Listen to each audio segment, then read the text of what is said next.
ہمارے نبی کی یہ واقعہ سن کر آپ بھی حیرت میں پڑ جاؤ گے۔ ایک روز اللہ کے رسول حضرت محمد صلی اللہ تعالیٰ علیہ وسلم ایک سنسان راستے سے جا رہے تھے کہ اچانک آسمان سے ایک نہایت ہیبت ناک آواز سنائی دی۔ آپ نے سر اٹھا کر دیکھا تو حضرت جبرائیل علیہ السلام اپنی اصلی اور عظیم الشان شکل میں نظر آئے۔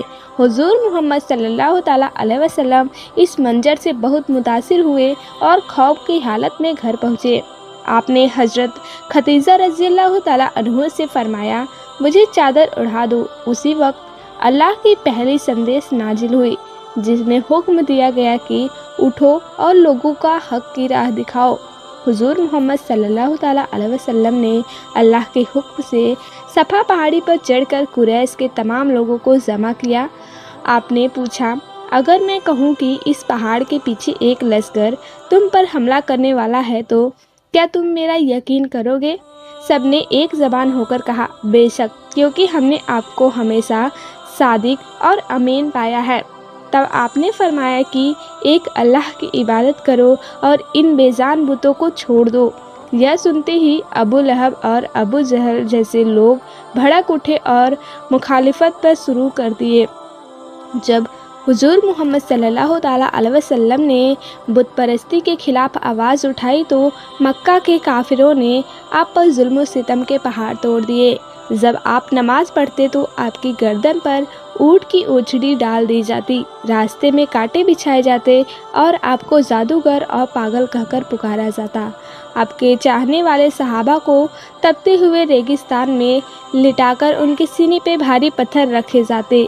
اتنے مزازل کے باوجود حضور محمد صلی اللہ تعالیٰ علیہ وسلم کا استقامت کم نہ ہوا۔ آپ نے کبھی کسی کے لیے بد دعا نہیں کی، بلکہ یہی فرمایا کہ یہ لوگ نادان ہیں اور حق سے لا علم ہیں۔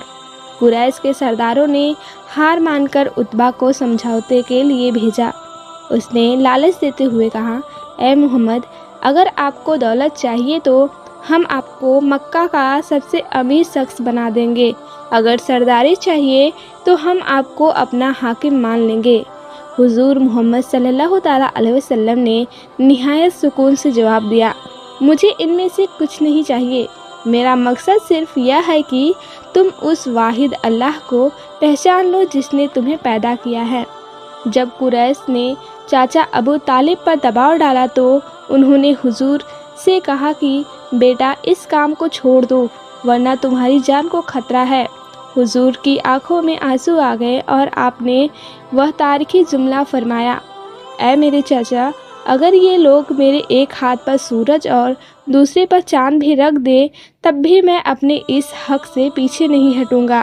ابو طالب یہ سن کر نہال ہو گئے اور بولے، تم اپنے کام پر ڈٹے رہو، جب تک میں زندہ ہوں تمہارا کوئی بال بھی باقا نہیں کر سکتا۔ ایک مرتبہ جب کافر کعبہ کے صحن میں حضور محمد صلی اللہ تعالیٰ علیہ وسلم پر حملہ کر رہے تھے تو حضرت حارث رضی اللہ تعالیٰ عنہ آپ کو بچانے کے لیے دوڑے۔ اس دوران ظالموں نے ان پر حملہ کر دیا اور وہ شہید ہو گئے۔ حضرت حارث رضی اللہ تعالیٰ عنہ اسلام کے پہلے شہید کہلائے۔